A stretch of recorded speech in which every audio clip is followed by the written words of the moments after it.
이야기인가? 그리고 실제적으로 이 말씀을 지키라고 하는 것은 성경에서 어떤 의미가 있는가라는 것에 대해서 좀 나눠보도록 하겠습니다.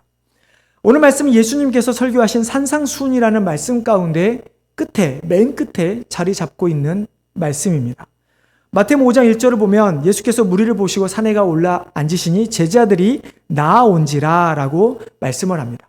4장에 보면 예수님께서 많은 기적, 또 사람이 베풀지 않는, 말하지 않는 많은 말씀을 선포하셨을 때 많은 사람들이 예수님을 따르게 됩니다. 그리고 그 사람들이 배를 건너 타고 호수를 건너서 예수님을 따라오죠. 근데 예수님께서 4장과 5장 그 사이를 잘 보시면 많은 무리가 따라왔지만 실질적으로 예수님은 많은 무리들에게 이 산상수훈의 말씀을 가르치신 것은 아닙니다. 예수님께서 산에 올라가 앉으셨을 때 제자들이 나와왔다라고 아까 제가 읽어드린 것처럼 마태복음 5장 1절에 기록되어 있죠. 예수님께서 이 산상수훈의 말씀을 한 대상자들은 제자들입니다. 물론 이 제자들이 12제자를 가리키느냐 꼭 그렇게만은 보지는 않습니다. 12제자들 뿐만 아니라 아마 예수님을 믿겠다고 따르는 사람들이 아마 그 무리들이라고 학자들은 많이 보는데요. 결국 어찌됐든 이 산상수훈의 말씀은 많은 무리들이 들었을지는 모르지만 예수님께서는 제자들, 즉 예수님을 믿고 따르는 자들에게 이 말씀을 하셨다라는 것을 우리는 반드시 기억을 해야 하는 것입니다. 자, 그러면 산상수훈을 통해서 예수님께서 하신 말씀은 무엇인가요? 너무나 우리가 설교를 그동안에 많이들 들어보셨을 것입니다. 팔복에뿐만 아니라 우리는 대표적으로 팔복을 알고 있죠. 하지만 팔복뿐만 아니라 세상의 소금과 빛이 되어라. 형제의 화를 내는 자마다 다 심판받고 지옥에 갈 것이다. 여자를 보며 음욕을 품는 것이 간음죄이다. 음행한 이유 없이 이혼하지 마라. 원수를 사랑하라. 아무도 모르게 구제하라. 금식할 때는 오히려 얼굴을 씻고 티를 내지 마라. 이런 이야기. 기도할 때 외식하는 자와 같이 하지 말라. 무엇을 먹을까 마실까 입을까 염려하지 마라. 하나님의 나라를 의를 구하라. 받지 아니하려거든 비판하지 말라. 이런 많은 말씀들이 실은 산상수훈에 들어있는 말씀입니다. 즉 믿는 자들이 어떻게 이 세상을 살아가느냐에 대한 말씀을 우리에게 하는 것이죠. 그리고 우리가 잘 아는 구하라, 찾으라, 두드리라고 하는 이 말씀이 우리가 오늘 읽은 7장 12절 앞에 7절부터 11절에 나오는 말씀이죠. 그러면서 12절 말씀에 그러므로 라고 하는 말로 시작해서 오늘 9절이 시작되고 있는 것입니다.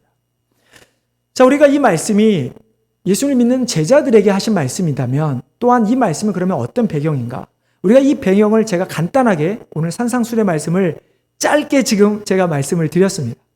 자, 그리고 나서 12절에 그러므로라고 하는 단어가 시작되는데 성경에서 물론 성경뿐만이 아닙니다. 많은 책들 가운데 이 그러므로라고 하는 단어는 접속사는 아주 중요한 접속사입니다. 왜냐하면 잘 아시던 것처럼 이 그러므로라고 하는 접속사는 앞에 내용과 뒤의 내용을 연결하는 인과관계를 나타내는 접속 부사이죠. 그러니까 이 말씀만 따로 우리는 절대로 해석하지 말아야 하는 것입니다. 많은 사람들이 이 말씀을 가지고 남을 내가 대접받고자 하는 대로 남을 대접하라. 그래서 우리는 황금률이라고 이야기를 하지만 그러나 이 말씀 앞에 그러므로라고 하는 이 접속 때문에 우리는 단순히 이 말씀을 그렇게만 볼 수가 없다라는 것이죠.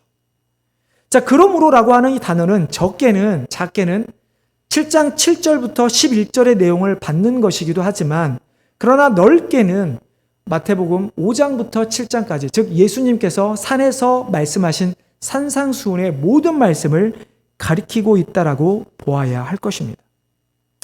자, 무슨 말이냐면 산상수훈의 말씀이 우리가 아까 제가 말씀드린 그런 요지인데 이것이 뭐냐? 이것이 결국은 율법과 선지자가 한 이야기의 어떤 요약이라고 하는 것입니다. 여러분 마태복음 5장 17절에 보면 예수님께서 이런 말씀을 하시죠. 내가 율법이나 선지자를 폐하러 온 줄로 생각하지 말라. 폐하러 온 것이 아니요 완전하게 하려 함이라 라고 예수님께서 먼저 말씀을 하십니다. 그러면서 또 마지막에 7장 12절에서는 이렇게 말씀하시면서 이것이 율법이요 선지자니라 라고 말씀을 하시죠. 그럼 이것이 어떤 관계가 있을까요?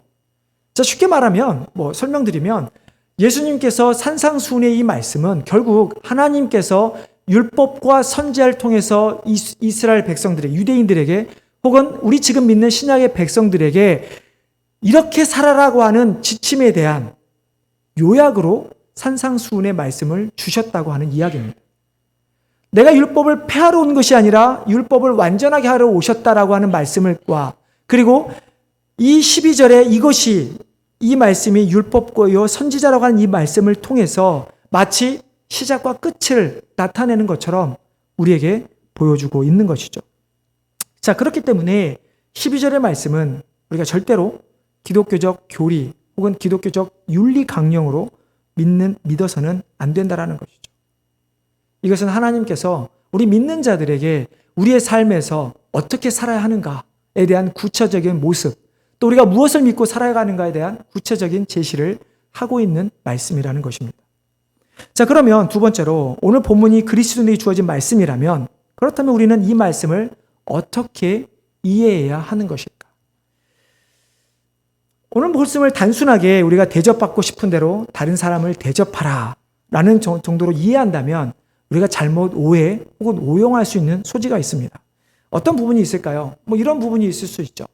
내가 어떤 사람에게 내가 정말 기필코 밥을 한번 얻어먹어 보리라. 그래서 내가 그 사람의 밥을 사는 겁니다.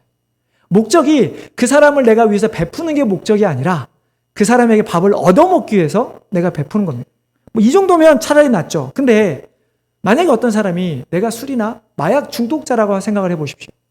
내가 저 사람에게 마약을 얻기 위해서, 술을 얻기 위해서 어떻게 합니까? 그 사람에게 술을 주거나 마약을 주는 것입니다. 여러분, 이것이 상식적으로 맞는 이야기입니까?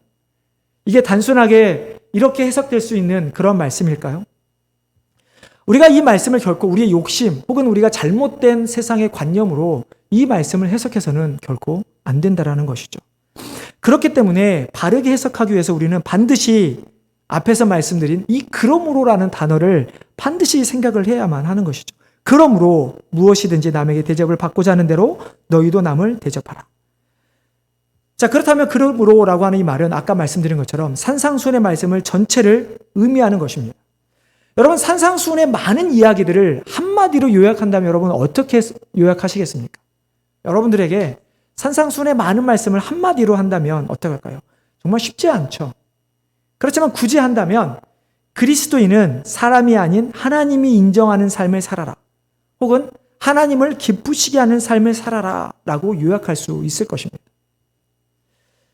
산상수훈의 말씀 가운데 예를 들어서 살인에 대하여 사람을 죽여야만 살인인가? 그렇지 않죠. 형제에게 노하는 자마다, 형제에게 라가라고 하는 욕하는 자마다 다 살인자라고 이야기를 합니다. 금식하는 자들에게 어떻게 이야기합니까?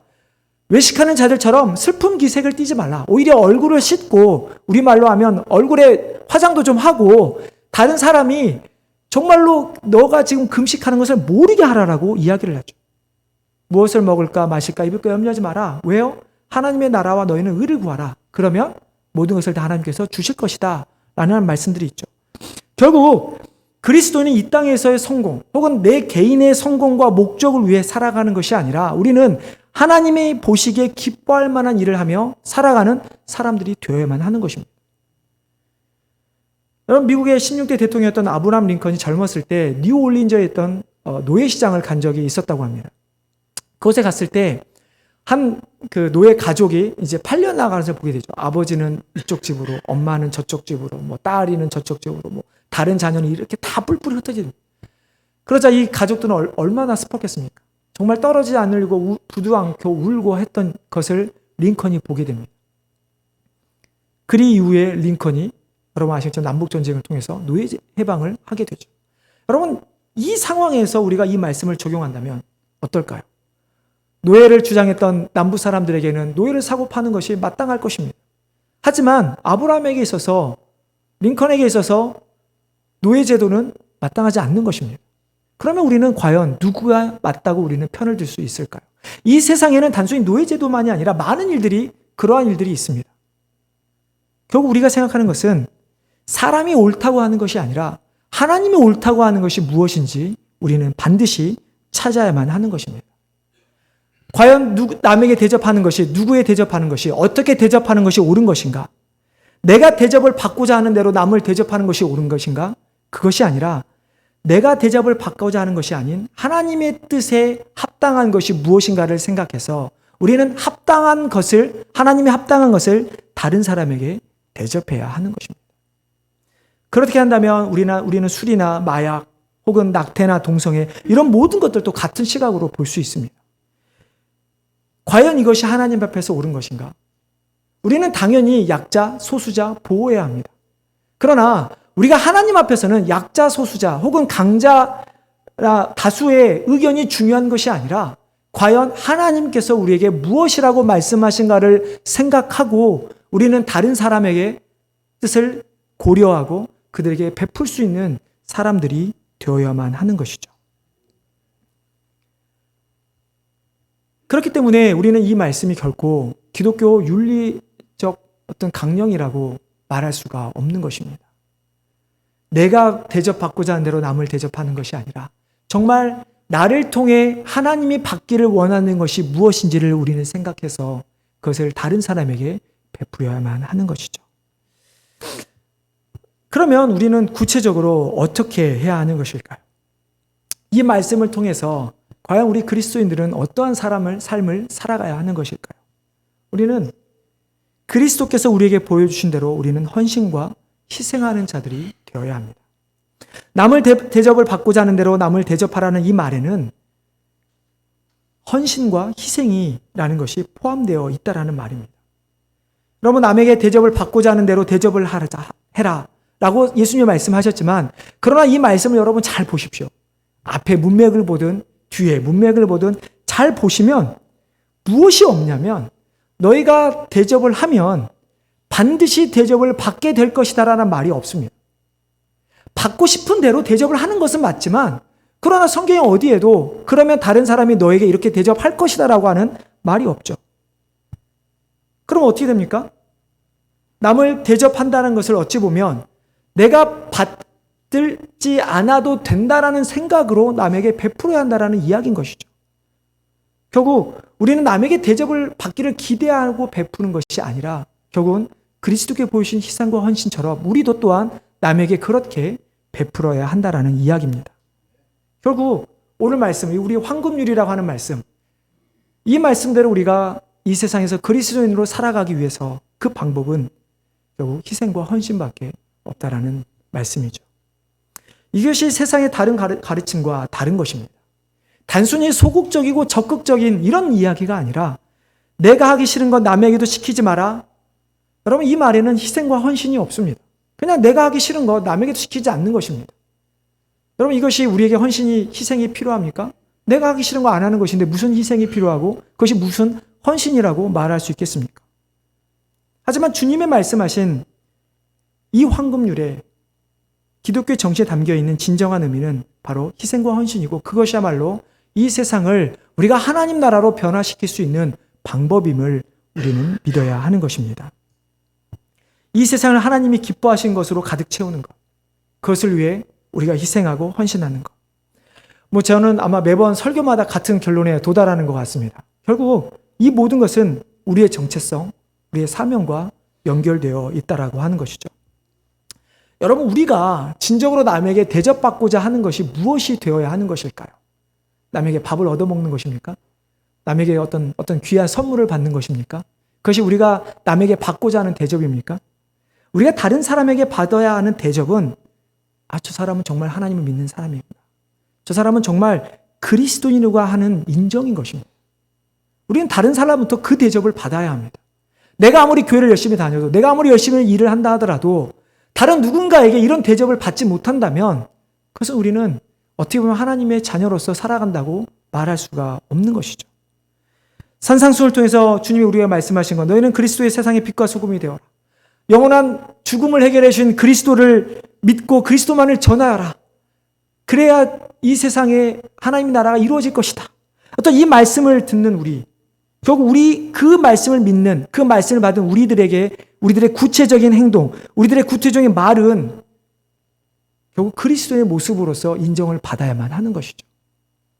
그냥 내가 남에게, 다른 세상의 많은 사람들이 우리가 이렇게 도네이션을 하듯 적선을 하듯 베푸는 것이 아니라 정말 우리가 돈을 나누어주고 먹을 것을 나누어주고 내가 가진 것을 무엇을 나누어준다 할지라도, 그러나 그 이면에 반드시 자리 잡아야 하는 것은 그리스도의 사랑이라고 하는 것이죠. 나의 말과 행동을 통해서 다른 사람에게 그리스도를 전하고 그리스도를 나타내는 것. 이것이 우리가 받아야 될 대접이고 이것이 우리가 다른 사람에게 베풀어야 할 대접이라고 하는 것이죠. 이제 왜 제가 황금유리에 대해서 우리의 구체적 모습에 왜 헌신과 희생이 필요한지 여러분 이해가 되십니까? 그렇다면 우리는 정말로 이 땅에서 그저 희생하고 헌신하면서만 살아야 합니까? 남이 나에게 해줄 것은 전혀 기대하지 않고 우리는 남을 대접만 하며 살아가야 할까요? 네, 그렇게 사셔야 합니다. 우리는 그렇게 살아야 합니다. 그렇게 살아도 충분합니다. 왜 그럴까요? 그것은 우리가 다른 사람이 아닌 하나님으로부터 이미 대접을 받았기 때문입니다. 주님께서 산상수훈에서 이렇게 말씀하셨죠. 아무것도 염려하지 말라. 무엇을 먹을까? 무엇을 마실까? 무엇을 입을까? 염려하지 말라. 그러면서 무슨 말씀하십니까? 들의 백합화를 봐라. 공중의 새를 보라. 이 모든 것 아무것도 하지 않는데도 불구하고 그들을 먹이시는 하나님. 그 하나님이 너에게 가장 좋은 것으로 주지 않겠느냐. 너희가 하나님 나라와 의를 구하라. 그러면 그 모든 것을 너희에게 더해 주시라고 하는 그 말씀. 여러분 어디 그뿐입니까? 도저히 우리의 힘으로 우리가 가진 것으로 받을 수 없는 영원한 생명이라고 하는 상급을 우리는 이미 받았습니다. 여러분 무슨 대접을 더 받기를 원하십니까? 여러분 우리 이미 다 대접받지 않았습니까? 그렇다고 한다면 우리는 황금률에 예수님께서 남에게 대접받고자 하는데 대접하라 이 말씀처럼 예수님이 그래 야 너 대접받고 싶으면 남에게 대접하라 정말 이런 말씀을 하신 것이 아니라 너희가 정말 이 땅 가운데서 하나님의 백성으로서 대접을 받고자 한다면 그리스도를 전하여라.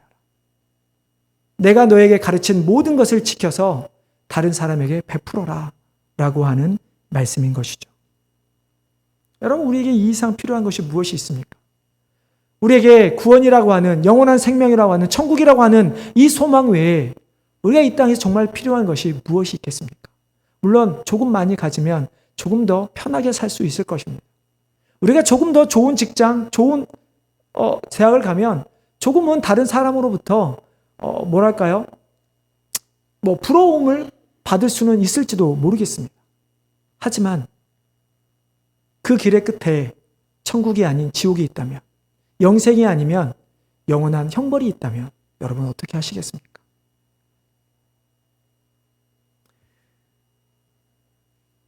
우리는 이제 이 말씀인 대로 우리가 살아간다면 남에게 받고자 하는 것이 아니라 이미 우리는 받은 대로 남에게 베푸는 자들이 되어야 할 것입니다. 나누는 것에 대해 구체적인 것이 이미 우리가 알고 있는 바가 있죠. 예수님께서 율법을 요약하신 말씀이 있죠. 어떻게 요약하셨습니까? 하나님을 사랑하고 이웃을 내 몸과 같이 사랑하라. 여러분 이웃을 내 몸과 같이 사랑하라는 그 말씀이 어떤 말씀입니까? 결국 나의 모든 것을 바칠 수 있을 만큼 사랑하라는 이야기입니다. 우리가 하나님을 사랑하는 것처럼 똑같이 이웃을 사랑하라고 하는 이야기입니다.